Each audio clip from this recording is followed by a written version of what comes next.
Hi, welcome to Off Script. I'm Zach Lewis. And I'm Dr. Draper. Today on the show, we're taking a look at Predator Badlands. New Predator movie. Honestly, this one kind of slipped off my radar. I'm pleased to say it's a good time. Stick around for the review. Honestly, Predator Badlands is cool. We're going to talk about Pluribus, this new show on Apple TV Plus. Originally, Andy had added this to the outline just as kind of like, hey, he watched it and wanted to talk about it. And I saw so many memes. I ended up watching it last night and I really liked it. So stick around for us to talk about the first two episodes of Pluribus. No big spoilers, but it's Vince Gilligan's new show, Breaking Bad, Better Call Saul. He's back. He's doing this show. I'm excited to talk about it. We're going to take a look at Frankenstein on Netflix. This is Guillermo Del Toro's new monster movie. His like 20-year opus, right? He's wanted to do this thing forever, ever since Devil's Backbone, since he got into making movies. Guillermo del Toro wanted to make Frankenstein. He's made it. It's here. It's on Netflix, starring Oscar Isaac, Jacob Elordi, Mia Goth is in this movie. Christoph Waltz is in this movie. So stick around for a review of Frankenstein. And before, well, we got trailers to talk about. Dude, a full headline, full outline this week. Good Lord, we got trailers to talk about. We got the new Michael trailer. Michael Jackson biopic is here. We'll talk about Marty Supreme. Toy Story 5's got a teaser out. Before we get to everything, a quick look at the news. Just a couple quick stories this week. Really like a story and an announcement and a bulletin. All right, we're gonna keep it tight for you. Unlike my open here. Starting with this story about Sabrina Carpenter doing a movie at Universal. The music person, Sabrina Carpenter, the singer, the dancer, the star, Sabrina Carpenter, but not traditionally in film. She's doing something over at Universal. What is this, Andy? You saw this earlier, right? So this was just announced today, fresh news, hot off the press. Sabrina Carpenter is going to produce in a musical adaptation of Alice in Wonderland for Universal.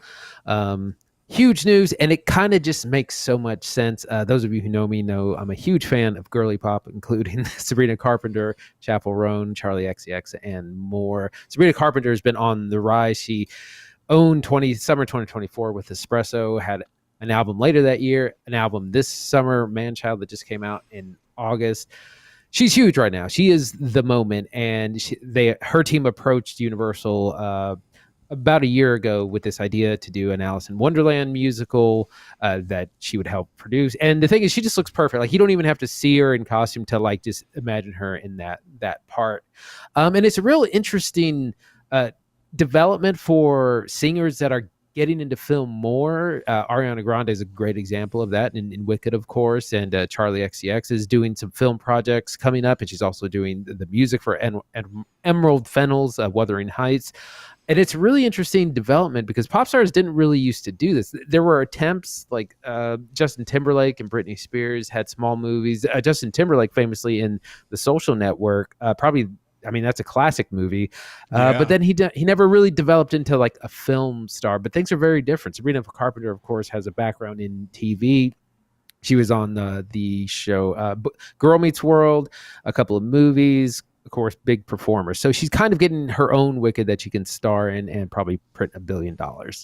Yeah, I think Wicked is the other like part of this equation, especially with the presence of Mark Platt, who's producing this feature through his new Mark Platt Productions. All right, dusting up a little production studio sounds like. But Mark Platt's been producing movies for a long time. He produced Legally Blonde, La La Land, and notably Wicked and Wicked for Good. And this is what he is doing next. And it seems a whole lot like it's going to have that energy, right? You've probably seen credits from the producer of some other movie, right? Some better movie. In this case, like Wicked is the thing that's probably getting him the gas behind this project, because Wicked is successful and Wicked is built around, well, not built around, but stars Ariana Grande, who, like you said, is a pop star, and that is part of what's happening here. It's funny because this is, just so opposite like Taylor Swift's success at the box office, because Swift has not really been acting in a lot of features, but she's had success in her like musical endeavors with her tour movie, and then she had a music video announcement movie just a while back that made like $13 million or something opening weekend. Like, those are like events. Those are close to like Fathom events. It's like seeing a Broadway play at your local AMC or Cinemark, right? It's a little different.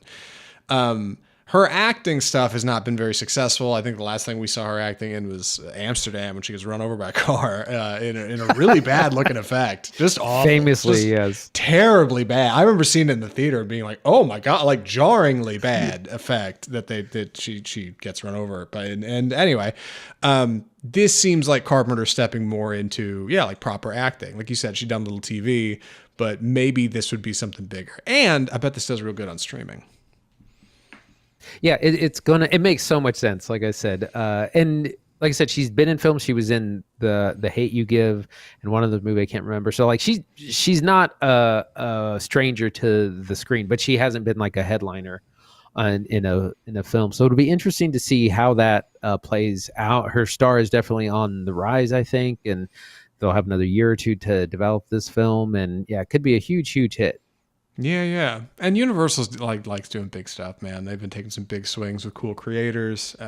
Anyway, we should move off Sabrina Carpenter. Just a quick announcement here before we get into our last story. The Criterion Collection's on, which anybody listening to this podcast probably knows. But if you're looking for cheap Criterion movies like Nightmare Alley or Punch Drunk Love that I picked up in my local Barnes & Noble, they're half off. Barnes & Noble carries all the Criterion films. It's a curated selection of very cool movies that cinephiles like Andy and I both deeply, deeply cherish and enjoy. They're chock full of like special features. Not like a normal DVD. A Criterion is something special. And they're on sale right now. And they're rare, like biannual, twice a year, 50% off sale through December 7th. You can get Criterion's cheap at Barnes & Noble. They're also price matched on Amazon automatically. So Amazon is also half off. I think they're half off on their website. If you got any film fans in your life, you should go buy them a Criterion for Christmas coming up. It's a great stocking stuffer, and at half off, it's a help because these things are not cheap. They're usually $40 to $60 a pop. So, Andy, you have not gotten anything yet, as far as I know. Are you thinking about it? You got to have a couple on the wish list. Surely you do not have every movie you want. I did spot that version, that 4K of Sorcerer, which we just watched for the first time the other day. So that definitely sticks out. Nightmare Alley, Steak and Eggs on Me, that still sticks with me pretty regularly. Yeah, it's a lot of good stuff for sure. I still need to watch some of the ones that I bought from last year, including Mulholland Drive, No Country for Old Men, I still have Parasite in plastic. I need to dust that off. I was thinking about buying No Country for Old Men. Sorcerer $24.99 on 4K right now. Pretty sweet. Should I don't know. What was crazy? When we went to Barnes & Noble and got them. There was a guy standing in the aisle who looked just like you and me. Like, I'm sure he has a movie podcast. If I had asked him about it, he probably would have told me to like and subscribe. And he had this kid had a stack of Criterions. He had like 10 of them in his hand. And I was just baffled. I'm like, how have you either seen all of those movies already and know exactly what to get, or you're buying them blind, which is probably where I need to step into next. And then additionally, like, dude, how do you have the funds for that? Like, I know they're half off, but like buying 15 of them in one go is a haul. Like, good God, that's a paycheck for a lot of folks. Yeah, I mean, it adds up quick. That's why you gotta. I always say start with a large selection, like put them all in your shopping cart, and then slowly balance your budget. And I do the same thing. Attempt to balance your budget, and just slowly make Sophie's choice and take out what you got to take out. Put in everything you want, and then just slowly cull down to like what you're comfortable spending. Yeah, I get that. I don't know. There's a lot in here that I've seen before that I don't really want to bother getting. Like Train Spotting is in the Criterion Collection. I'm like, I definitely have that on DVD. I've seen that movie 15 times. I don't need to own Train Spotting again, but at the same time, there's a lot of stuff like Kurosawa movies. I never saw Rashomon. Could probably get it. It's probably like $20. And I bet it looks great, and it comes with a sick commentary and an essay included. Anyway, Criterions, they're on sale. They're on sale through December 7th. Go get them. Go buy a gift for somebody. If you're seeing somebody who likes movies, take them to go get one. They'll be all about it. It's like a kid in a candy store, right? Like it's easy. It's a layup for film people. Criterion Collection's on. Go grab a Criterion. One more story this week from the box office. Predator Badlands doing real good. Doing pretty good out of Disney and 20th Century Fox, right? What do you know about this, Andy? It's a certified hit. So Predator Badlands was looking at a $25 million opening, blew that out of the water with 40 million domestic, 80 million global worldwide. Also, it's set to open in China to good numbers, which is really rare. The Chinese market you can't really count on anymore. So if a Western movie does well over there, it's a big deal. So it's a hit. We're going to see what kind of legs it has. There's going to be a lot of competition in the rest of November. Coming in at number 2 at the box office, Regretting You. This has switched places with Black Phone 2. They've been kind of dueling back and forth. 7 million domestic, 71 million worldwide. That continues to do well. Black Phone 2 with 5.2 million, 120 million worldwide. Huge hit for Blumhouse. A movie called Sarah's Oil, which is in partnership with Amazon MGM, which is a faith-based movie about a young Black girl who inherits land, and there's oil on it, and she has to keep the land, fight off robber barons and people trying to steal her wealth, this sort of thing. I had never heard of this movie until I read this article. 4.5 million. And rounding out the top 5 is Nuremberg, which was stars not Gerard Butler, Russell Crowe in about the Nuremberg trials. This is supposed to be some sort of awards thing, but it looks like a total flop. A whole lot of that happening this weekend, including Sydney Sweeney's Christie biopic, which everyone's been really dunking on. This movie opened up like dead. It was like 10th, 16th, something like that. Only made like Christie, 1.5. Yeah. Only like $1.5 million.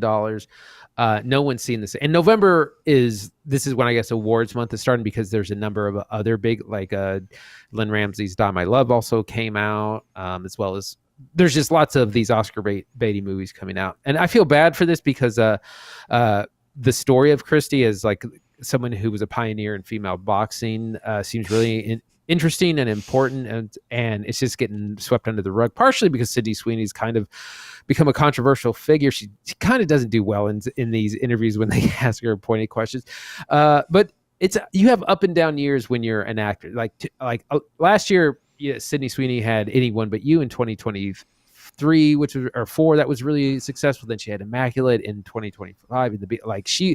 She was up, and now she's kind of having a down year. She's had a number of other picks that were flops at the box office. So we'll see how it goes. Sometimes that's just how it is being an actor.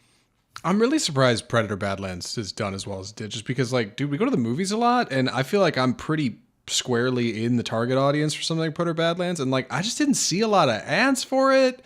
I haven't had a lot of marketing online for it. Like, I just didn't think it was going to be a lot, which is to say, pleasantly surprised when I went and saw it. We'll start talking about it here in just a minute, and we'll get into the review. But I'm glad that other people are turning out too. I'm glad it's still got some time in China. I could see why it's going to do well over there. I would also project the same. Like, it seems like something's going to hit. Like, I don't know. It's just kind of a classic summer action movie, even though it's not in the summer. It's like real late here, but like it just, I don't know. Yeah, it kind of hits real good. I get why people are into it.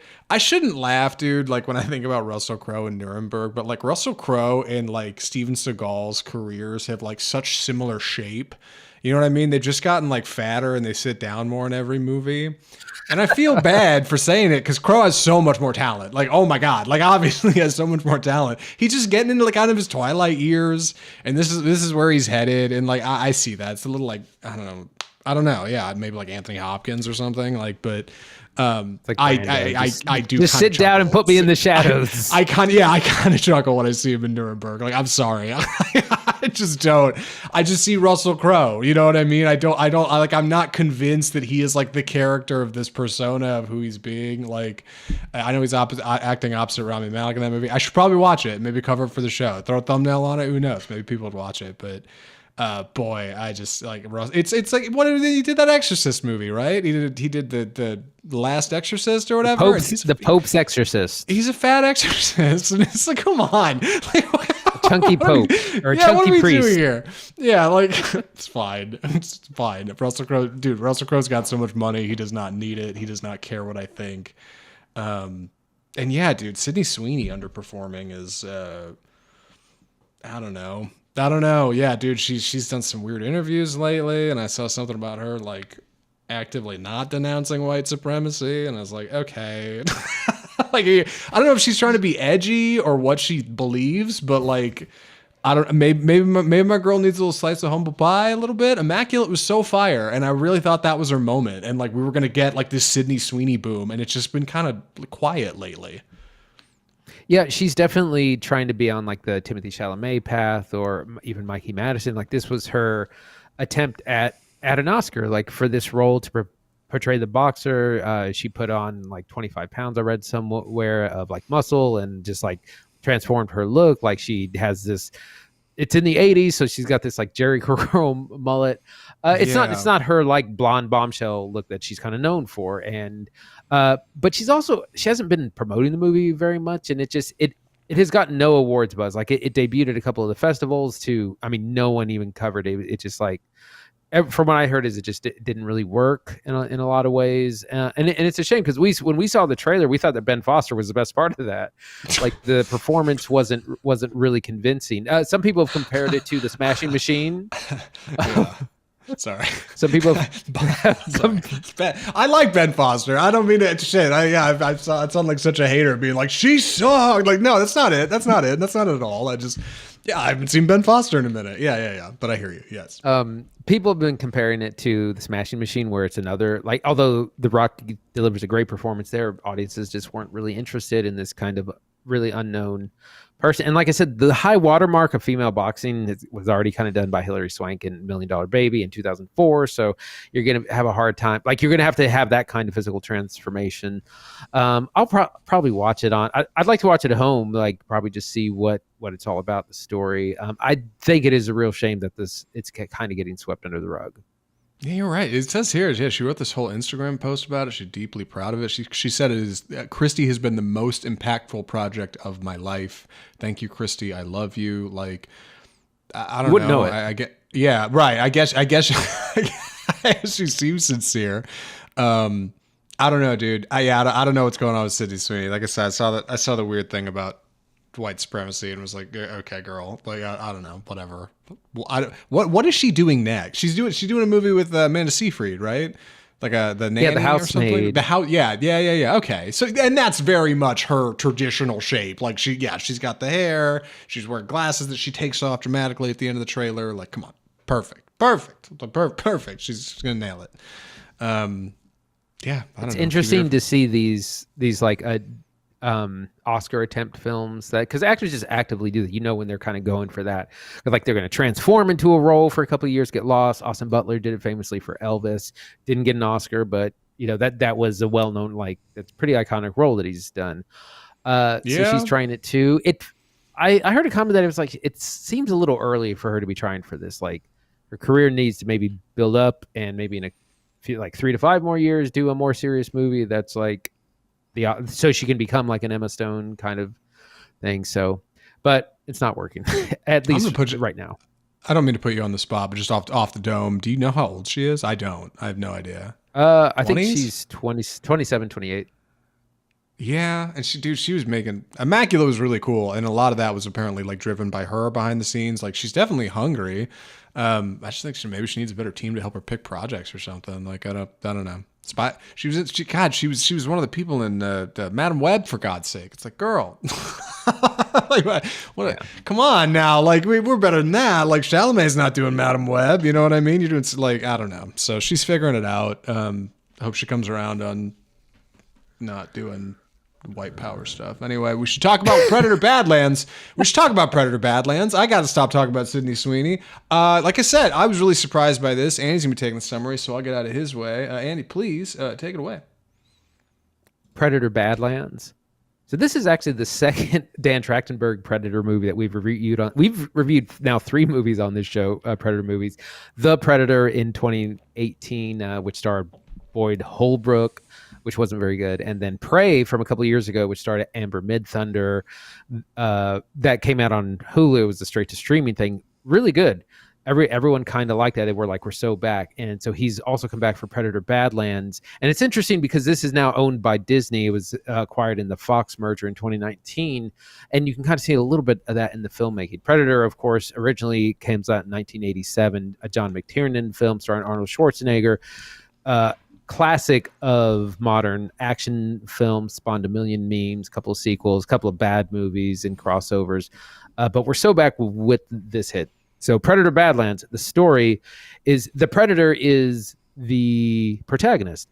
We meet Dek, an up-and-coming Yautja, they're called, the Predator, and he is the runt of the litter. He is small. He is seen as weak by his father, and he basically is ashamed of him. He flees his clan to the planet Genna to bring back the skull of the Callus, this big mythical beast. And if he brings back the skull, then he will be accepted. He will get his cloak. He will be a true predator. But he's a little overwhelmed by the planet. It's a very deadly planet, death at every turn. We also, along the way, we meet Elle Fanning's character, who's a synth from the Weyland-Yutani Corporation that we all know from the Alien franchise. She plays Thea, a very plucky synthetic who's very emotional, programmed to be a little bit more emotional and try to understand the environment.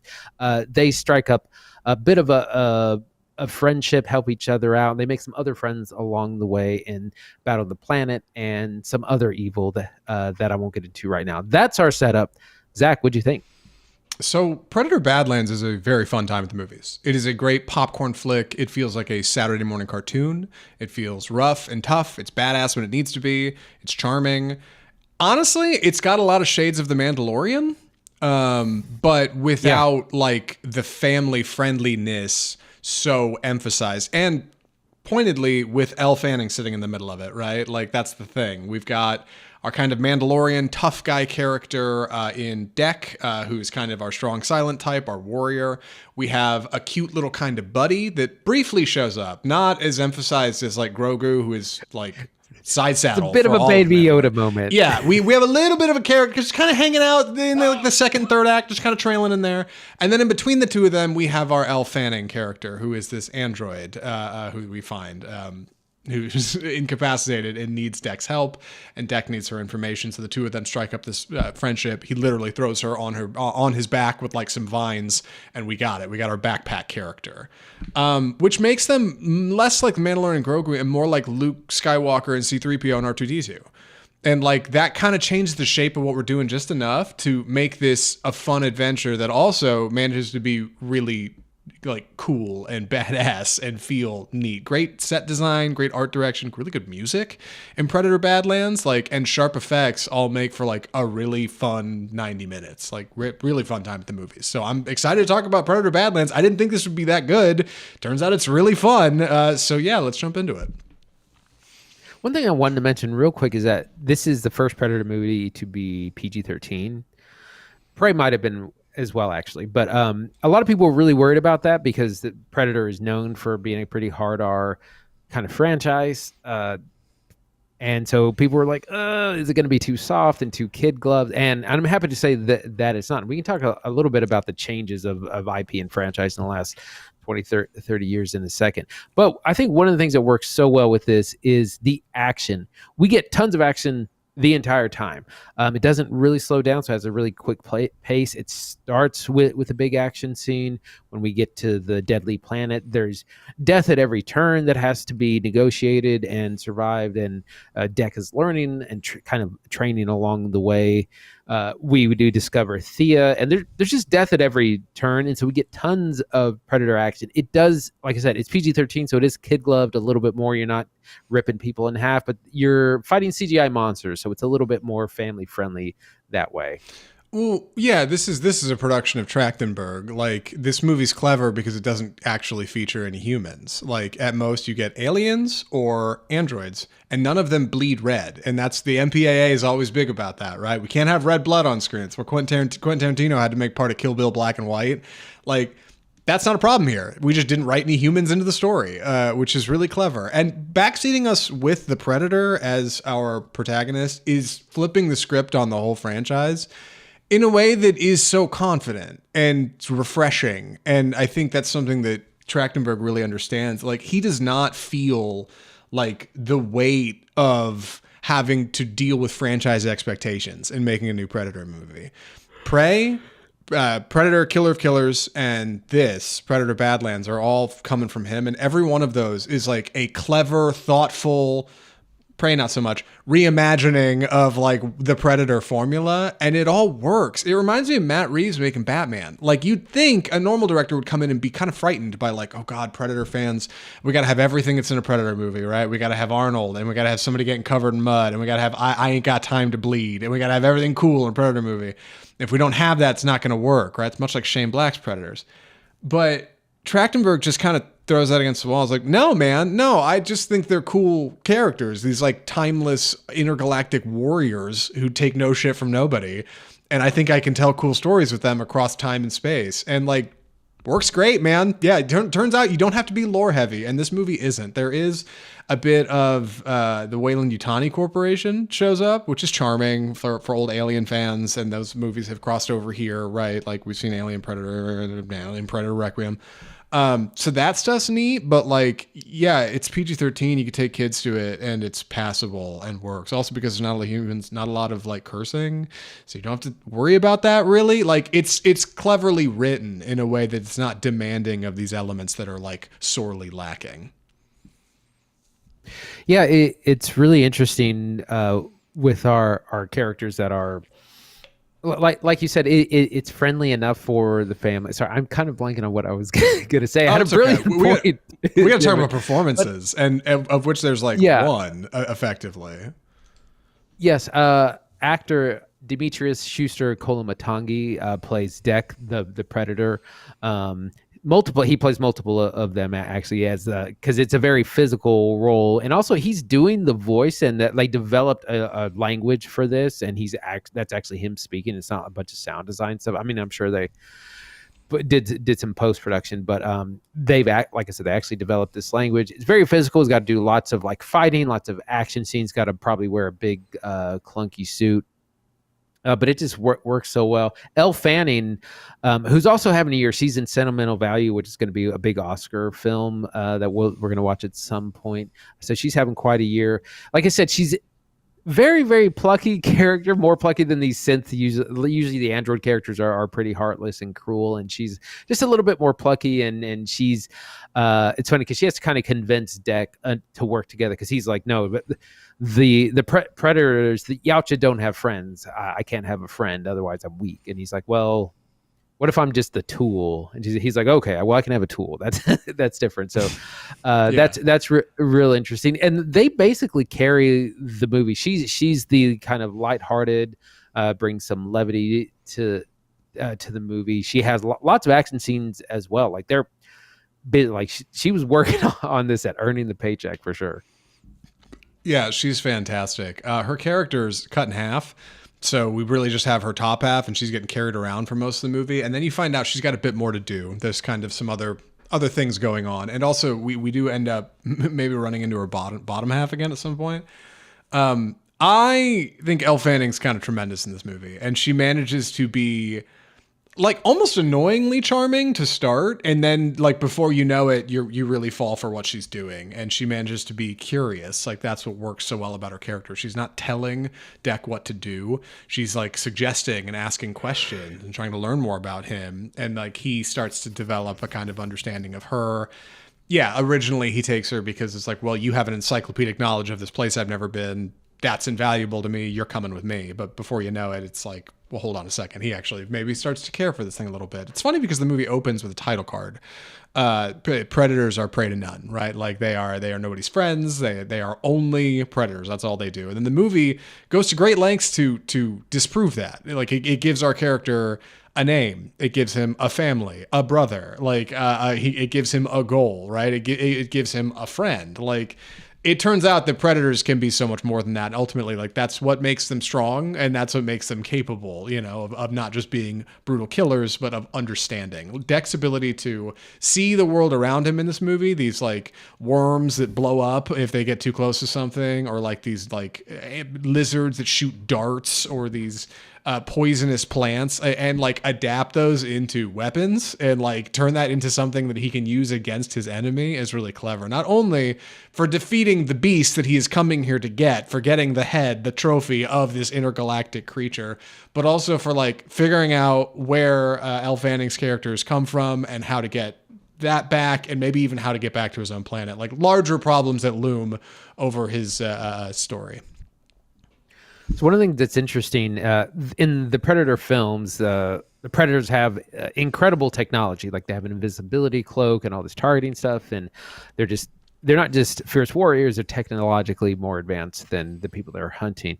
What's interesting here is that Deck loses all his gadgets like right at the beginning of when he crash lands on the planet. He's like everything gets taken from him basically, and he doesn't have like his nifty targeting stuff and bombs and all this stuff. And so he just kind of has to use his wits, and he's got his plasma sword. So he starts in a very vulnerable state, and then the planet Genna is very they do a lot of interesting creature design, monster design. The environment is very dangerous. There's a place where they have this field of what they called razor glass. I was like grass. Razor glass. Yeah. Which is grass that will just cut you. It's like a bunch of knives, and along with deadly creatures, deadly plants, all manner of things looking to kill you. So like the environment is a character in itself. Yeah, and it's a real sharp looking movie too. Like this is the biggest budget Trachtenberg's had to work on with these, right? Prey was a lot smaller and was for Hulu. Killer of Killers was animated and would have been cool, I hear, for live action. I haven't seen it, but I think it would have been an insane budget. So this is a comfortable 120 million to start, right? Like, which is I think 120 million is what it costs to make this movie, if I have that right. I might be confusing it with Frankenstein, which was definitely 120. And like that gives him a lot of room. And what I thought was really interesting is how much of the movie the Predator has his mask off, which is almost the whole movie. Kind of can't believe it. It's way cheaper to keep the mask on. That's why they had a mask back in the day. That's why the first Predator had a mask, because it was a cheap outfit, right? Anybody could be under that thing. Like, and then just at the end of the movie, they can take it off and have like an alien face effect. Like that was kind of just like a reveal at the end of the Arnold movie. Whereas this one, like almost the entire runtime, it's off, which is crazy. And a lot of the effects, a lot of the practical stuff looks a little clunky sometimes. Like, so, you know, Deck will be picking up like gadgets and they look so plastic, but they sound like metal. And I'm just too old to be watching these things now because it's a PG-13 movie. But like the monster stuff looks great. Like Elle Fanning cut in half looks awesome. Like the creatures he's fighting are wild. Like the skylines and landscapes are cool looking. The soundtrack is great. Like these deep hums and hymns. I was reading that the Predator language had been developed in this movie by like the guy who came up with the Na'vi language for James Cameron in the Avatar movies. So like they got lore and they got like books and stuff, like, but this movie is real light on that. This just focuses on like, hey, there's just one Predator who's got to get this trophy and get off this planet. That's the goal. That's what we're dealing with. And it's smart, it's sharp, it's humble. I think he'll probably get another movie after this. I mean, if anything, I think there's talks of him taking over the Predator franchise, like James Gunn and DC. Like maybe he gets an Alien movie. Like I don't know. It's really interesting where IP is right now, because when these movies came out, movies just used to be made for adults a lot more. There in 1987, like you literally didn't have any kids properties. Things that are being made in movies now were just starting. Things like Ninja Turtles, Super Mario Brothers, that kind of thing. So it's interesting to see a franchise like a hard R Predator change over time, change hands, change direction. This is probably softer than maybe diehard fans would like, but again, you're in a different era. You got to get families going, you got to get kids. You don't want to be making a hard R Predator film that's going to alienate half the audience. So it's in good hands, but it's interesting to see things change. Definitely a little Disney-fied, like I said, shades of the Mandalorian, and you get a Baby Yoda character as well. It's like, are we going to start selling these plushies? Who knows? But it's interesting, but I think it's going in a good direction. Yeah, and I think it's everything that The Mandalorian isn't. And I think it's really notable that at $40 million, this is within striking distance of Alien Romulus' opening weekend. And that had a way more buzz. The Alien series has always had more gas than the Predator series. Like, that's just the way it's been. It's fine. Alien got a TV show that we covered here in multiple episodes, Alien Earth, right? But this is, I think, a new high water mark for Predator. And it's clever because it just flips the very idea of what a Predator movie is, right? Rather than our characters being fearful of the monster, we are just with the monster. Like we are the monster, you know, and I think that's really cool. Also, both monster movies this week. It didn't even mention that in the open. Probably should have, right? It's a monster fest here in early November. Any other thoughts for recommendations, Andy? I think I'm ready. Andy, would you recommend Predator Badlands? Absolutely would. Had a great time with this. Lots of good action, fun characters, interesting story, more heart than you might think a film like this could do. Interesting to make the Predator the protagonist and to be the one to struggle. I saw this in IMAX. The sound is incredible. So see it in a loud place that really helps bring you into the movie. It's a lot of fun. It's got shades of Disney ownership, but that didn't really bother me too much. So highly recommend. See it in the theater. Yeah, I'm in the same boat. Predator Badlands is surprisingly good. I will be telling dudes in my life that they should check out the new Predator movie, and they'll be like, oh yeah, I saw something about that, didn't see it. Worth it. It'll probably be going to Hulu, right? 20th Century Fox Disney, so that's where it'll be. It'll be right next to Prey. They'll probably have a Predator banner up, and like whenever it shows up there, it'll be on the front page. But for what it's worth, it's in theaters right now. Worth the time. Go see it on a big screen too. Get the primo. All right. I don't know if you got to get the D box and have your seat like tilt and whirl and throw you, but like you definitely want like the big screen with the loud noise. I don't think it's an IMAX, but like Dolby, Cinemark XD, however you're watching these big screen, laser projection, whatever. It's worth it. It's worth the extra couple bucks. Go see it with the boys in your life. Go see it with the kids in your life. They'll probably like it. It's a good time. Predator Badlands. We got to talk about trailers. I was going to make a clumsy transition, but we should just move right into trailers. Andy, what do you want to call that? But please, what do we call this? It's time for the trailer park. So we got 4 trailers to go over today. We're going to start with Michael, which was the trailer for the Michael Jackson biopic, which is coming in April 2026 spring. And this is going to be a big hit, it looks like. I wasn't sure at first because these biopics have not been doing very well. This Bohemian Rhapsody in 2019, huge success, nearly $1 billion film, kicks off the kind of resurgence of these kinds of films. But they've all been bombing. We haven't had a single one do as good as that film in 7 years. Anyways, Michael brings us his nephew Jafar Jackson playing the King of Pop. Looks like this is going to cover his early childhood into about the mid 80s, and they're going to see how the film does, and then probably make a part 2 of the film. So we see a lot of the classic stuff. We see Thriller. We see Jackson in the 70s, Jackson 5. Everyone online, the reaction has been really hype of like, I can't wait to be in the theater. I'm going to be there in costume, doing my best Michael Jackson impression. It's going to be huge. Some controversy behind the trailer, though, is that they had to cut and rewrite Act 3 because of the unpleasant controversies in the 90s where Michael Jackson was accused of I don't want to get too into it, but I know we all know every adult listening. He had legal troubles, which he went to trial for. Was eventually settled with the plaintiffs. They had to rewrite the stuff for the. They're going to say that for the second movie, but because the first one's going to be a hit. Zach, what do you think of this trailer?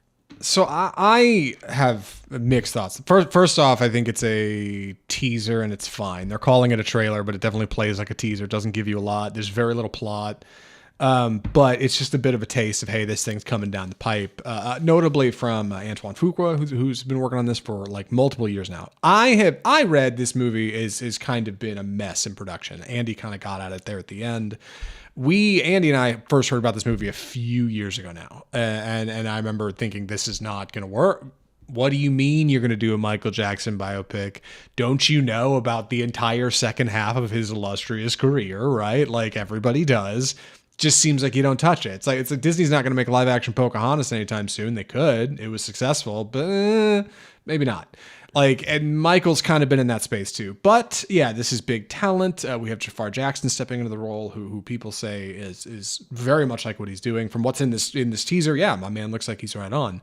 But what I read was this movie was originally made to be like one big thing, and apparently a lot of it had to do with this 1993 case with an allegation that was brought against him. And then they had to cut a lot of that out of the movie. And then they've got this clumsy edit where it doesn't really work. And so now it's like a part 1, part 2 thing. So yeah, from what I understand of all of that, what we have here in Michael is, leading up to like through the 80s. And I think they're going to maybe put it out and see if people want more, or maybe it ends on like come back next summer. I don't know. But like this seems like what we're going to get is part of a larger production that has been corralled and curated and stitched up and laced just good enough to be legally able to get out while also not smearing anybody's legacy and giving fans what they want. Like, it just seems complicated. So yeah, that's the thing with Michael Jackson. And I don't know if I should feel guilty for watching it. I don't know. I don't know if we've come around on Michael Jackson in later years. Where are you at on it? Well, real quickly, I wanted to say Bohemian Rhapsody kind of got around this too, because that movie ends at the 1985 Live Aid concert. And it's like Queen was around for like another 7 years, or I mean, that band's still around technically, but like Freddie Mercury was around another 7 years, and they completely kind of avoid the AIDS controversy and that whole subject. They're like, we're just not going to talk about the stuff. People just want to hear the songs loud in a theater. So it looks like this movie's pretty much going to do the same thing. Yeah. I want to remind fans that we covered the Michael Jackson documentary about the child molestation allegations in a 2-part HBO documentary. We could only watch the first episode of that because it was a pretty difficult watch. And I couldn't continue. Neither of us could continue. It's a tough watch. The information's out there. And it's real nasty stuff. And I don't know how they're going to handle that. I think they're just going to try and avoid it entirely. Yeah. Michael, in theaters, April 24th. That's right. Yeah. God, I forgot about the fucking documentary, dude. Yeah. We didn't even watch part 2 because we were like, this man is too awful. This is too much for us. But here we are like, Michael, in theater. It's the good parts. Yeah. It's that we know. Alleged. Like, I don't know, dude. I need to talk to it there. I need to talk to my therapist about whether or not I should see Michael. We need to talk about the trailer for Kill Bill, The Whole Bloody Affair. Yeah, Kill Bill fans, Quentin Tarantino fans might know about this. You may have missed it. So Kill Bill originally comes out in 2003, Part 1, right? Followed by Kill Bill Part 2 in 2004. Some folks saw him in theaters. I think Andy said he saw him in theaters. I totally missed him. Came, went, now they're sold in a DVD double pack. But Quentin Tarantino, for the first time nationally, is pairing both films together in a double feature, a la Grindhouse, right? Called Kill Bill, The Whole Bloody Affair. Both movies together, an extra animated sequence. They're going to take away the black and white in the censored part in the first one. It's uncut, unrated, and notably features a 15-minute intermission. So you can get up and go to the bathroom, get your popcorn refill, if you're at a theater that still does popcorn refills. I'm interested in this. I have not seen those 2 movies in a really long time, and I do like seeing Tarantino movies in the theater, and I feel like I haven't done that enough. So even though it's a double and I feel like it's a haul, like, I don't know, December 5th, I feel like I might be down to go see it. What do you think, Andy? So I want to talk about my Kill Bill experience. This came out when I was in college.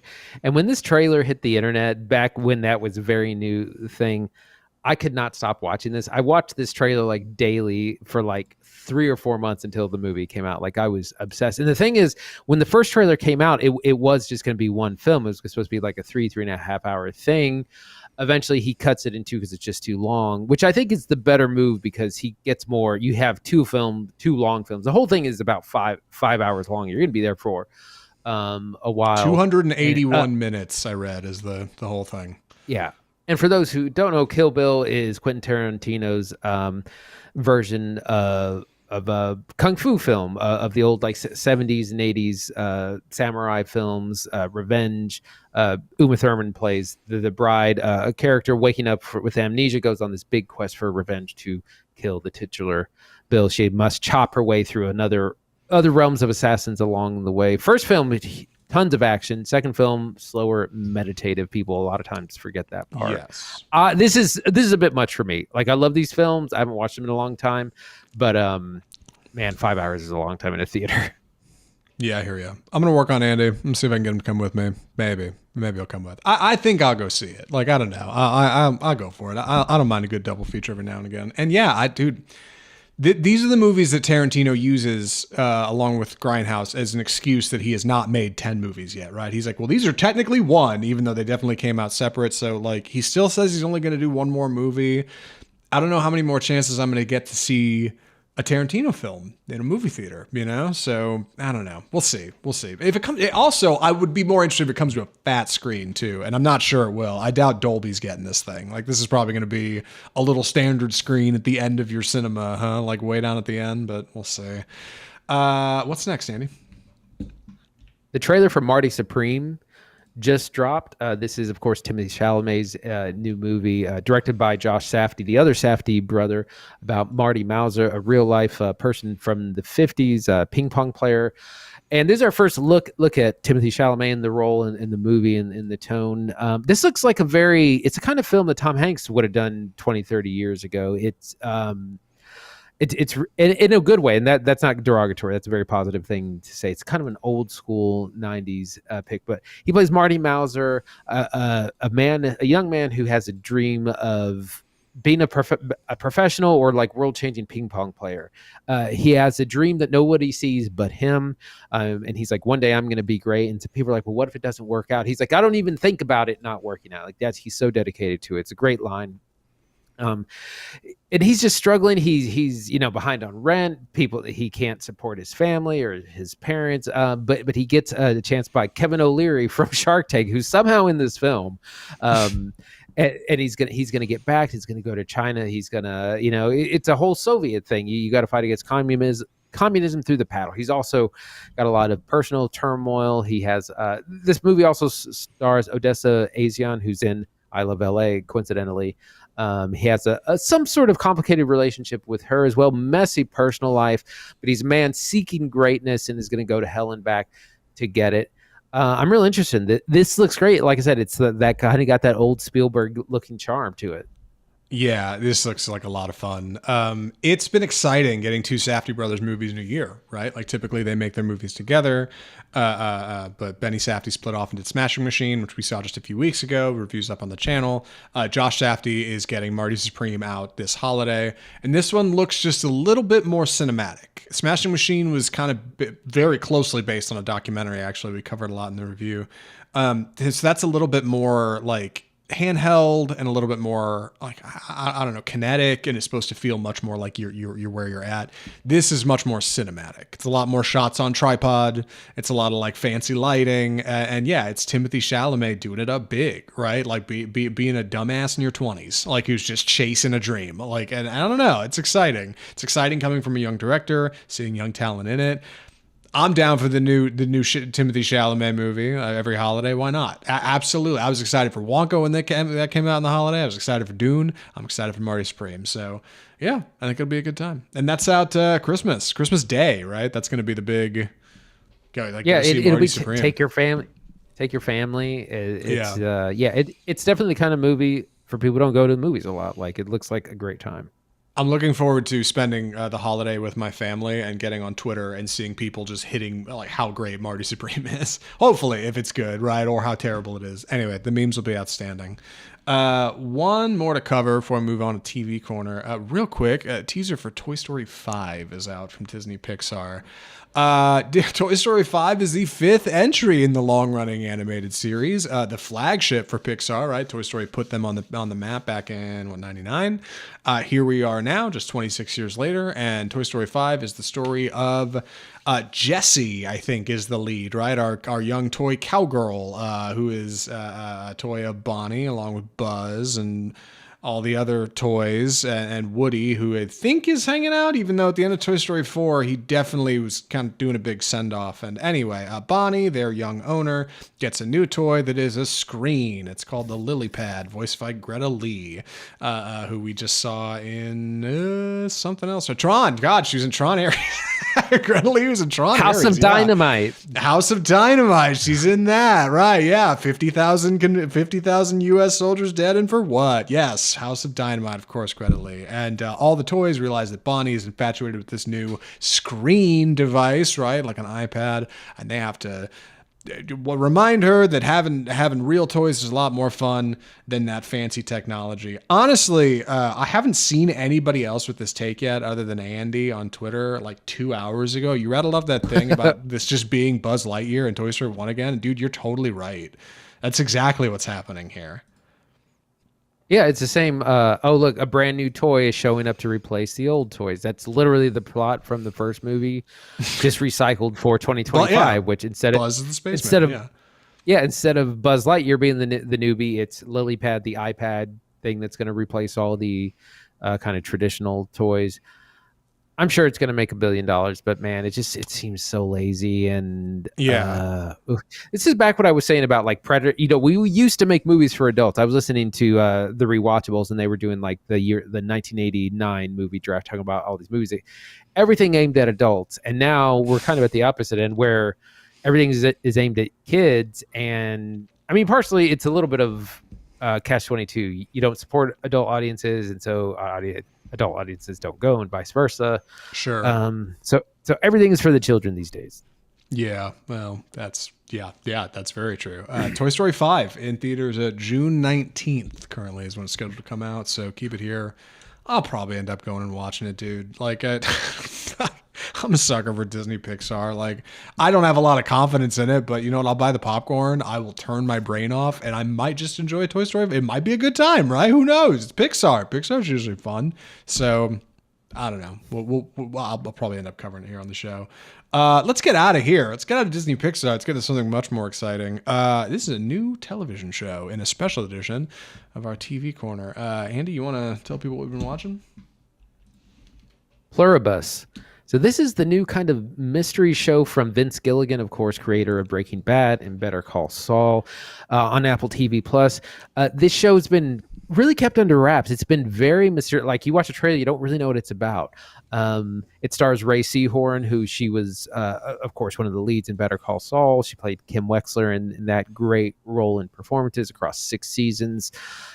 So this has been really kept under wraps. I had no idea what it was about. Just knew it was some sort of sci-fi show. So I'm also going to work hard not to spoil anything out of this first, but I will talk a little bit about what happens in the beginning, just so you know, because it's also not some big crazy reveal that you would, this is going to blow your mind. Like we're kind of in familiar territory. But the movie starts with kind of like the film Contact, where a mysterious alien signal or radio signal has been detected by radar researchers, and they're like, what is this signal? Let's decode it. We immediately cut to some sort of lab experiments going on after this. Like, somehow that signal is turned into experimentations. Like any good sci-fi movie, that experimentation breaks containment.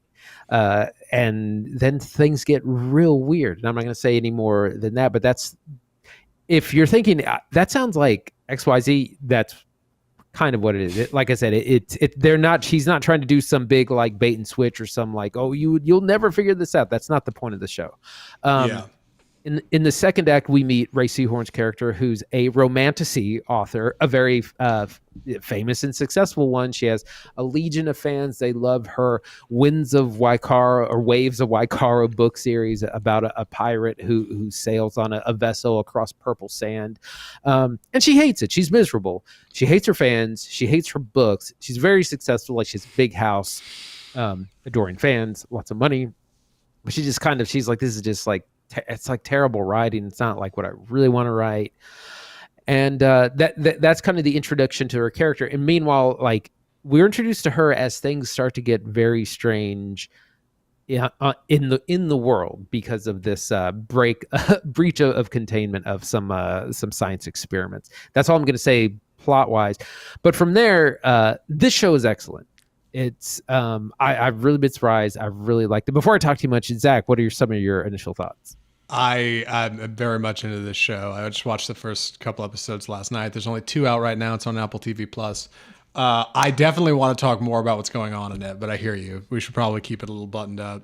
I like that our character has to do something counterintuitive, right? She is miserable, and other people are pleasant, and she has to figure out a way to kind of stop them from being so nice and so good. Like, as a result of kind of these alien waves and some complications with the military, many people very rapidly, very violently around Reese Seahorn here become a little different.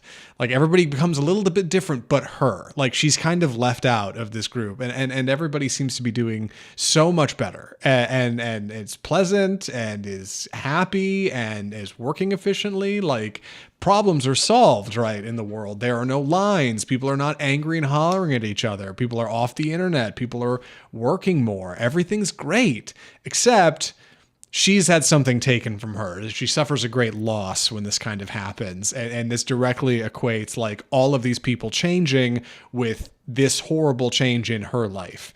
And so she has to set out to try to fix this or solve this or like undo this great thing that's happened in this world around her. And it seems quite dire, if not for the fact that everybody's so damn nice about it. It's very funny. It's very biting. It's got great tributes. Yeah. It's very funny. Like, it manages to be very funny. Like, Gilligan's shooting out in New Mexico. This is his zone, right? Breaking Bad, Better Call Saul are out there. He's done a lot of work with Seahorn in the past, obviously, across Better Call Saul. Like, so he is just like cruising, and it just feels like her character, Carol's character, is a response, like Gilligan, who wrote the series, like to his kind of newfound fame, right? And people coming up to him and asking him about Breaking Bad and Better Call Saul and, oh my God, fan theories. And he's just like, yeah, okay, but that's all fiction. Like, the world is full of real problems, you know? Like, I feel like he wants to tackle something larger and better and move on to his next new thing. And this is what Carol is suffering when suddenly everybody around her starts acting different and becomes different, but not really different, you know? And it just manages to be in this place of like abstract absurdity that's delightful and telling. I feel like it talks about, dude, capitalism. I feel like it talks about how we treat one another, like how we grow distant. Like, all of this is a metaphor for larger themes that I'm really looking forward to exploring.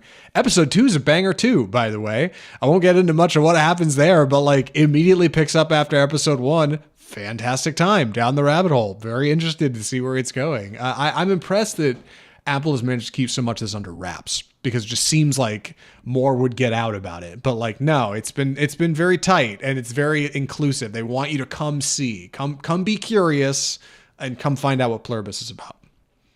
It's also about big ideas, and that's part of the reason why, like I said, it's not some like Sixth Sense, Inception style like twist or mind-blowing concept you've never heard of. We're in very familiar sci-fi territory, but it's the ideas we're exploring that are big. Also, this show looks amazing. That's part of the reason I liked it so much, is like they are spending the money, and in the right way. Like, this show does not look cheap. They built so much stuff. The second act, where we have a lot of action, it's just huge spectacle. Think, it reminded me of something like the pilot of Lost back in the 2000s. Famously, $12 million episode, J.J. Abrams famously fired because of going over budget, and then it becomes the biggest show of the 2000s. It's big on spectacle. There's lots of action set pieces, hundreds of extras in differing scenes, so much coordination. And that's part of what's really impressive. And we're using real sets. We're outside. They built a whole neighborhood, the neighborhood where Carol, Ray Seahorn's character, live. They built all that. They're, of course, not functional homes, but they built like a cul-de-sac of these houses so that they could just kind of film whatever they want. Instead of, they wanted to avoid the Breaking Bad problem where everyone goes and towards the Breaking Bad house. Yeah, everyone goes and visits Walter White's house. Yeah. So now it's on private property, and they built it away from everything. You can't get to it. You can't visit it. So that's actually, but the show looks so good and so sharp, and it's in stark contrast to something like a lot of Netflix shows, which is they look real cheap. You're on the lot, or you're in a studio. Like the show looks so good. It's international. There's parts where they're having, dinner in one city, and then all of a sudden we're in a different continent, and they actually like flew there to shoot these things to make it look so like the show is spending money in a great way, and it just looks so good. Yeah, I do want to talk about the cinematography briefly. Written and directed by Vince Gilligan, at least for the first 2 episodes. I'm assuming he's doing all of them, but maybe he hands off directing to somebody as the show goes on. That typically happens. Probably. In these shows. Severance, Ben Stiller hands it off. Also on Apple TV Plus. Everything's locked down. Like, this is something I really love about David Fincher's filmography. Everything is on a tripod. Every shot is locked down. At best, you're getting a pan or a dolly. Maybe a push in, maybe a pull out, but otherwise, every single shot is locked. And it just has such a confidence to it. It just feels so great. And Gilligan manages to bounce his camera around the scene in ways that are like exciting and engaging and revealing. A rack focus will reveal something behind Carol that she didn't know was back there.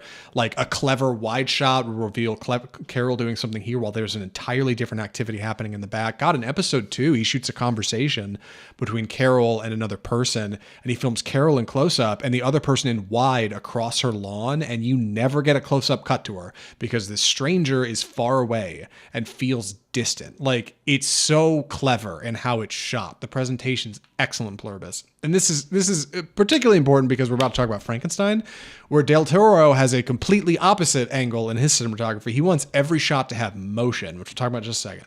Like, Gilligan, meanwhile, is almost the opposite. I don't think there's any handheld in the first 2 episodes, not a single shot. Every single one is particular and precise and chosen and pointed. And that feels so perfect for this show because so many of these characters are now suffering this sort of shared affliction where they're on all the time. They're 100% and their hearts are beating fast like rabbits and they're happy to be there. And so, like, just like in the same efficient way many of our characters move about the world, like our cinematography moves about the world, our storytelling is sharp. Gilligan has not lost a step. Like, it's very impressive. It's a very impressive first couple episodes. Great pilot. Emmy talk? Does it even go up for Emmys this year? Or is it like next year? How does these? I'm not sure where the cutoff. I'm not sure where the cutoff is. Probably though. But I did want to mention that there's a lot of airplanes in this, and again, that you can tell where they're spending the money because they have built some facades, but some they're renting planes. They're renting like 747s and stuff. Not mostly on the ground, but it's so practical. And I was like, must have been so expensive to shoot. I read that it's about they're spending $15 million an episode, so that's like Game of Thrones money. Dude. And it shows, and it looks amazing, and it enhances the storytelling. Episode 1 is all you'll need. Like if that doesn't hook you, I don't know what will. Yeah, and it's stunning because I just thought, like, I watched episode 1 and thought, well, episode 2 will really hit the brakes. Like, episode 1's the pilot. It's got to be big. Almost every show pumps the brakes after the pilot. Not really, honestly. Like, it's a great time through episode 2 too. So yeah, would recommend if you get the chance to sit down and watch both of them, check them out. Do we need recommendation? I guess if we're talking about it, we recommend it, right? I mean, that's kind of what we're doing here. TV Corner's selective. It's not. we pick TV Corner. We like TV Corner. Officially, highly recommend. Interesting sci-fi concept thing, familiar territory, but really interesting ideas. Episode 1's the action. Episode 2 introduces more of our big ideas that we're going to be exploring over the course of the show. Ray Seahorn is great as a pretty unlikable character. She's not bad. She's not a bad guy. She's just kind of insufferable, but she's our protagonist. And I'm interested to see how it goes. Expensive show. Episodes Friday. Yeah. Fantastic. Would recommend Pluribus. Check it out if you have the means. Apple TV Plus. New episodes Friday. Also, how many episodes in the season? 8? 9. 9. All right. Sneaky. All right, cool. Well, then we're almost a third of the way through it now. All right. We got to move on. This has turned into a really long episode, but I'm excited to talk about this. We are late to the party on this movie. This movie came out a couple weeks ago. We wanted to watch it in theaters. We kind of couldn't find good theatrical screenings. I'll talk about that more maybe at the end of the review, but for now, let's get into it. I'm going to be taking the summary, so please excuse me on delivery. The movie is Netflix's Frankenstein. Guillermo Del Toro, I should say. Guillermo Del Toro's Frankenstein. So, Frankenstein is Guillermo Del Toro's long-awaited, 20-year dream project. Ever since he started making movies, Guillermo Del Toro has wanted to make Frankenstein. And in many ways, he kind of has. Many of his movies are certainly inspired by this. He is the master of monster movies as we know him. But this is something special, made in collaboration with Netflix. Frankenstein is a $120 million spin on the original Mary Shelley story, starring Oscar Isaac as Dr. Victor Frankenstein, Jacob Elordi as the monster, Mia Goth as Elizabeth, Christoph Waltz as Victor Frankenstein's lovely financier. And let me get into it. It is... I don't actually know when this takes place. Victorian era, 1900s? I'm sure it says at the open, but it's a 2.5-hour movie, and the title card escapes me. We are out on the Arctic, and there is a ship that is out there stuck in the ice with a bunch of Danes who are trying to make it from port to port, when unfortunately they see something out in the distance, smoke, fire, and a man out there, Dr. Victor Frankenstein, injured but just barely alive. They take him aboard, and he says, "You've got to get me, you've got to let me go. There's a creature out there and it's coming for me." And right then they hear a guttural scream. They run out and look, and out on the ice is this big clad man, this monster of a man played by Jacob Elordi, the monster. And after a bit of a scuffle, the monster departs. Victor Frankenstein says, "Let me tell you my story," to the captain. And then we begin our film in 2 parts. Part 1, the creator, and Part 2, the monster. Part 1, mostly about Victor and his journey coming up as a young boy, having a father, Charles Dance, a mother who he very much fancied, a younger brother who his father liked more. Learning to become inspired, right? Speaking out against the scientific community, saying, "I've developed a way to tap into the double lymph node system and bring back life where there is none." You're familiar with Frankenstein. And ultimately giving life to the creature. And then we have Part 2, the monster, which is Jacob Elordi's kind of point of view, coming to getting out of the tower where Victor Frankenstein is holding him, like Victor Frankenstein's gross mistreatment of the monster, how he learns to walk and talk and speak, and ultimately how they get all the way back out there to that ice, and then what happens next. It is a very close adaptation of the original Mary Shelley story. Like I said, Del Toro's wanted to do it forever, and I've talked about it way too long. Andy, what'd you think of Frankenstein? So this was a bit of a mixed bag for me. There's things that I think work really well, and then there's stuff that doesn't. I struggled to get into it at the beginning. I got like 25 minutes into it, and I'm like, oh no, there's 2 hours left, and I'm struggling. Some of the backstory I think could be sped along, but once we get into Act 2, when Victor is building his lab and trying to create the monster, we get into good stuff. The sets look pretty good. The performances are pretty solid. I think Jacob Elordi is really good as the creature. I think he could garner some Oscar intros. I'm not sure about Oscar Isaac. His accent kind of slips every now and then, but he's got to kind of carry 2/3 of the movie on his back. Sometimes it looks great, and sometimes it looks real cheap. It's got that Netflix sheen where it's like this. I feel like I'm just watching a TV show and not a full like Hollywood movie. It's a little bit too long. It's a full 2.5 hours. I had to watch this in like 3 parts because I had a hard time focusing on it. Yeah. Mia Goth is pretty good as Elizabeth. She has those she can do these period pieces, the accent, those big sad eyes.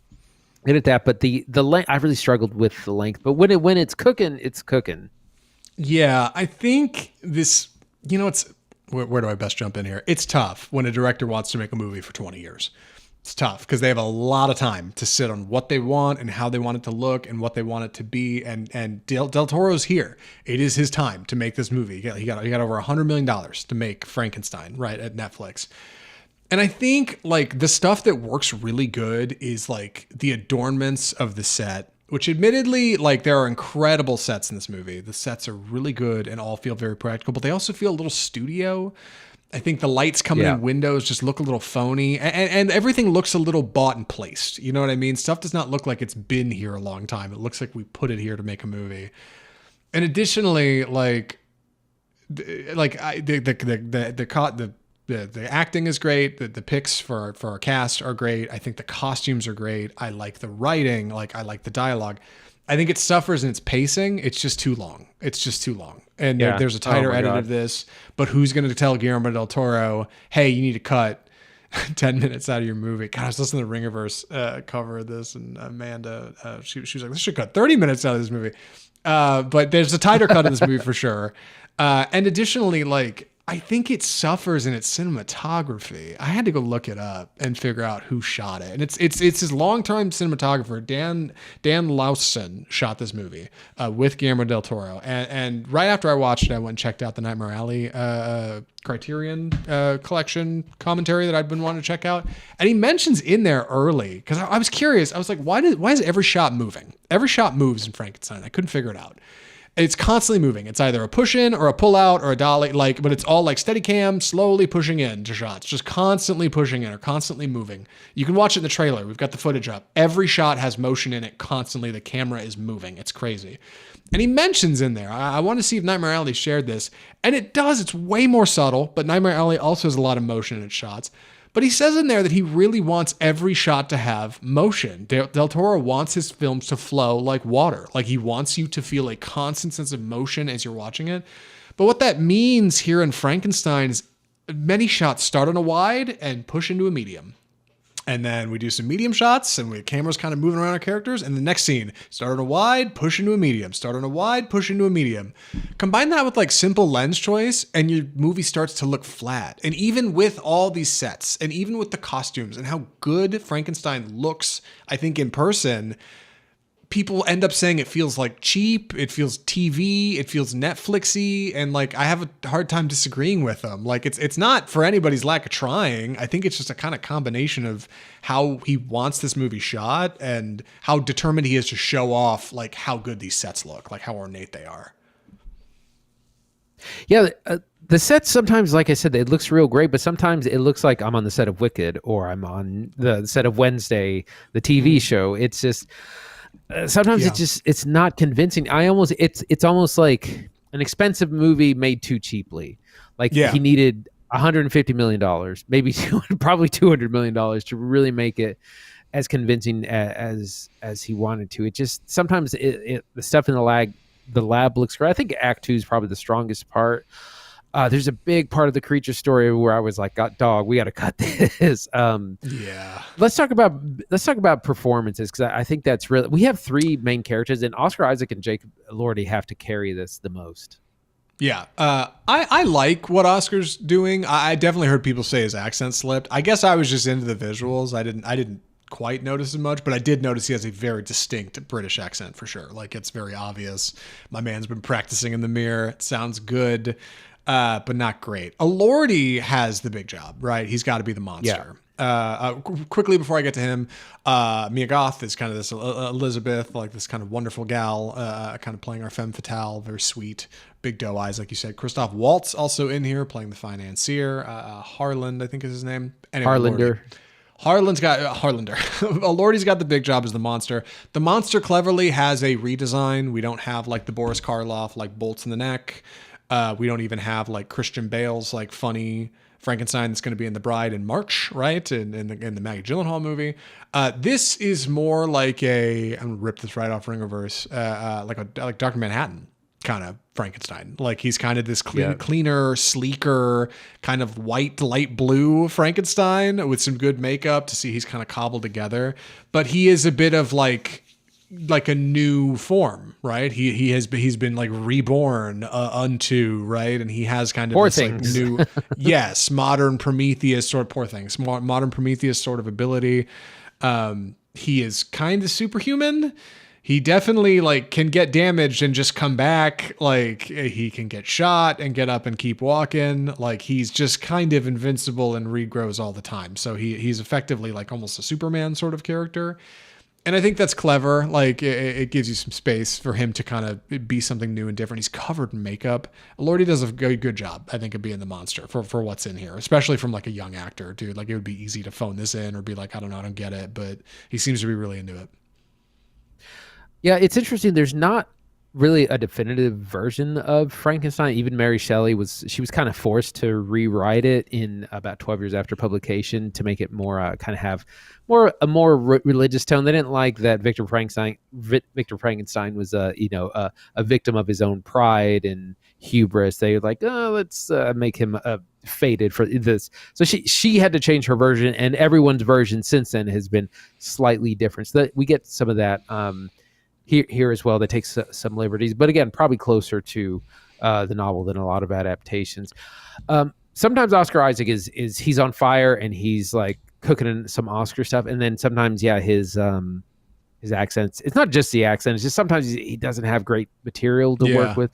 Elordi is definitely doing the heavy lifting. The first kind of half of the creature is him as very childlike, very infant-like, scared of everything, delicate, not this kind of beast that we kind of know. And that's what the part that's in the trailer is him saying, Victor, and like throwing people around. And I was like, oh, that looks awesome. And it takes a while to kind of get there. But I think Elordi has to do a huge range of acting, very delicate, very vulnerable, to then be in the monstrous form that we're more familiar with. I think he's probably going to get an Oscar nomination. Yeah, he might. I don't know. It's a pretty stacked category Possibly this year. Is he lead or supporting? Probably lead. You think probably lead? Yeah, like I don't know who's top billing. I would think it's Isaac, but I mean, come on, he's kind of the monster, right? It's a little heavy-handed. I do think it's got some good themes that I think are clever. There's the fact that like Harlander, his Victor Frankenstein's like financier, is a war profiteer. Like is consistent across Del Toro's filmography, right? Like he's got the military and like almost every damn movie he does. Pan's Labyrinth, Pacific Rim, Hellboy, Shape of Water has a military. Pinocchio has a military in it, right? And like kind of like anti-fascist zeal that he does. That's in here too.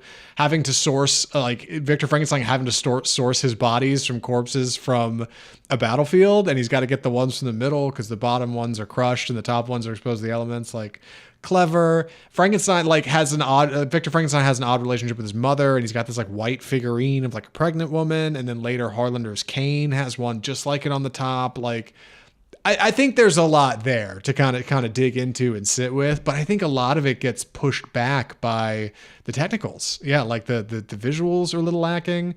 $120 million movie, a lot of CGI doesn't work that good. It just doesn't look that good. Yeah, like, you know, I needed more money. Yeah, like somehow it doesn't come off, and it's like, oh no, you know, like, yeah. And I've seen people say it's because it's at Netflix and it's just, you know, Netflix, but I don't know. Like from what I read about it, like, no, this is pretty sincerely Del Toro. Like he wants people to go see it in a theater. God, he keeps tweeting like, please go see it in a theater. It's in limited theaters. Go see it where you can. You know, Netflix got it out as many places as it could, but as far as I could tell, AMC and Cinemark, two big chains, didn't have it, so we watched it on Netflix. But even still, like, despite the length and despite kind of the pacing, like, there's so many adaptations of Frankenstein. There's so many times we've seen this story told. You mentioned Poor Things, right? Pinocchio, that he just did, is essentially a Frankenstein story. Like, Shape of Water is a Frankenstein story, also with a bangable monster. And, like, I think Del Toro, like, is so inspired by this, and he's wanted to do it so long that I'm really glad it's here. It's not my favorite by him. I don't think it's a great film by any means, but like I did end up coming on the other side of it. And I've been surprised by the reception that people have either been like, this does not work and this is a miss, which is kind of what I heard earlier, to other people being like, I really liked it and I thought it was clever and it fits, you know, and it works for what he's doing. Like, so I think I came out on the like it side ultimately, but maybe I'm just a Del Toro stan. What about you? I mean, you seem not so much. Like I said, I really struggled with it. It didn't grab me. I was also thinking of the Ballad of a Small Player from last week, which was also a Netflix film, and how I was grabbed immediately from that. And like the cinematography looked gorgeous, and I was into this character that we were having, that Edward Berger film, and I could just not get into this. One thing that really doesn't work for me is this kind of romance between Victor Frankenstein and Elizabeth Mia Goth's character. They hate, it's a enemies to lovers kind of storyline, and they go from hating each other to liking each other in like one scene, and just happens really too quickly. A lot of things kind of happen too quickly with her, and it just doesn't work because it doesn't develop organically enough. I think you just needed to cut it. At 2 hours. I think this would have worked a lot better, but sometimes it just looks bad and not convincing. Like I said, it looks like I'm watching Bridgerton or Downton Abbey or some sort of like TV show. Yeah, I like I said, I think it's really because the sets look like bought in place. Like it does. I don't believe the lab doesn't look like a lab. Yeah, you filled this out. Yeah, right. Like I'm looking at a set. Like that's That's the problem. And I think if he hadn't been so insistent on doing these like steady cam wide shot to pull-ins on every other shot, like I think it would have worked better. Like I think it would have been a little bit more convincing, but because you just keep showing it as like with these wide lens, look how good this room looks as we push in, and then the next room, look how cool this room look. Like after a while you're like, buddy, like I don't know. And he seems to really be into this, and this is the direction he wants to go in. So it's like auteur stuff. Like this isn't a mistake. He's doing this on purpose. This is the presentation in which he wants you to view this movie. Like, I think I like it. I like Frankenstein, but I think it's got problems, and I think it's not a perfect movie. I don't think it's one of his best, but I think it's a solid entry. And I don't know. Maybe I'll revisit it at some point. Maybe next Halloween I'll go back and check it out. But I don't know. Any thoughts or recommendations? I was just going to say, this was pretty soft coming out of the... it premiered at a couple of festivals to pretty mild reception. It since gained a little bit of momentum positively for awards. So I think it's very different depending on the audience and how much you're a fan of Del Toro and Gothic kind of stuff. I know Bridgerton girlies say it's good, so I think that might be telling to who might be into this. But Andy, would you recommend Frankenstein?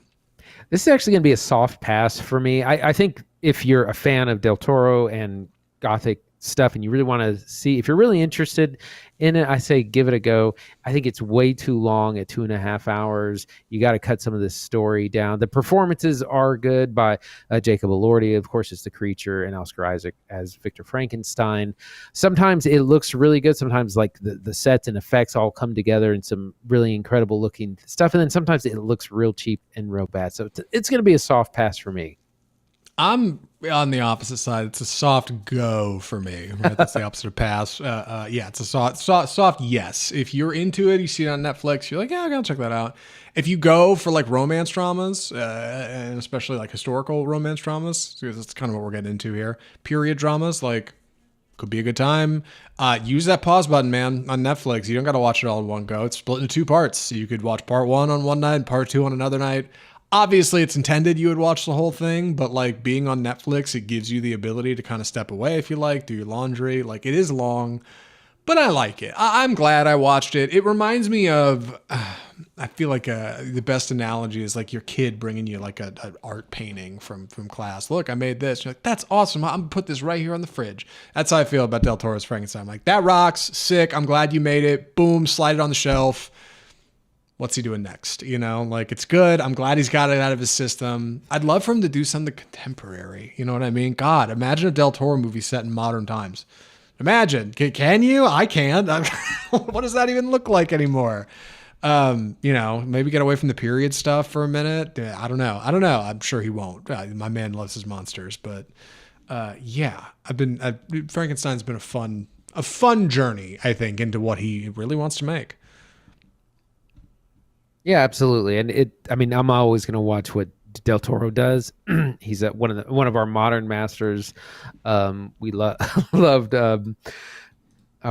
Nightmare Alley. A lot of fun from that movie. Yeah, saw it twice in theater. So he can definitely. He's a Best Picture winner, and that's why they're saying this is probably going to be an awards favorite, even though I think it's a little lukewarm in parts, just because of who he is and his track record. He has won Best Picture and Best Director before. What are we watching next week, Andy? So next week, returning November 18th, is The Running Man, Edgar Wright's remake or adaptation of Stephen King's sci-fi dystopian novel starring the great Glenn Powell. That'll be next week. That's out this Friday. Keeper, which is Osgood Perkins' latest trip. A movie we don't know a whole lot about, but we love Osgood Perkins on the show. He, of course, did Longlegs and The Monkey before this. So he's making a movie like every 6 months. Incredible pace. Some FYI releases. Nick Cage's The Carpenter's Son, the religious horror movie where he plays Joseph of Mary and Joseph, and Jesus is his son. Real creepy looking movie. That's out this week as well. And also Now You See Me 3, which is called Now You See Me, Now You Don't, the Jesse Eisenberg and company, the magicians who steal things. I think they heist. That's also out. I can't believe there's a third one of those movies. But for next week, double theatrical, The Running Man and Keeper. For what it's worth, Now You See Me 3, I hear reportedly it's got on track to have like the highest cinema score of those movies, but it's like a 60 something. So I heard it's like fun popcorn. Like I didn't see the second one. I saw the first one in a hotel, I think somewhere one time. Like I think I watched that movie on a plane or something. Like I don't think a lot of it, but I don't know. Could be a good time. Got Dominic Sessa from Holdovers. He's in that movie. So if you enjoyed the show today, if you like what we're doing, I don't know, I'll just slide into my spiel at the end. If you enjoyed the show today, if you like what we're doing on Off Script Film Review, the best way you can support us is subscribe to the podcast, subscribe to the channel, subscribe to the show or a review or whatever you're looking at right now. I'm sure there's a subscribe button somewhere around here. If you're on YouTube, we love our folks on YouTube. You can follow the channel. You can check out our other reviews. We got individual stuff up, new stuff, TV Corner stuff. Go hit it up. You might see something you like. If you're one of our audio listeners on Google Play, Spotify, iTunes, iHeartMedia, love you guys. Leave us a rating and review if you have the means. And if you have not heard the show, audio only, ears edition as they call it, you can take us on the go. We're in all those places, iTunes, whatever. Yeah, you can listen on the road. You can take this show on the road. You can check us out on Facebook, Twitter, TikTok, Instagram, all these social media stuff. offscriptfilmreview.com, and you can email us correspondence directly at mail@offscriptfilmreview.com. Episode 314, done and dusted. Man, oh man, and a long one too. From all of us at Offscript, the home of Bold Cinema, I'm Zach Lewis, And I'm Dr. Draper. Thanks for watching.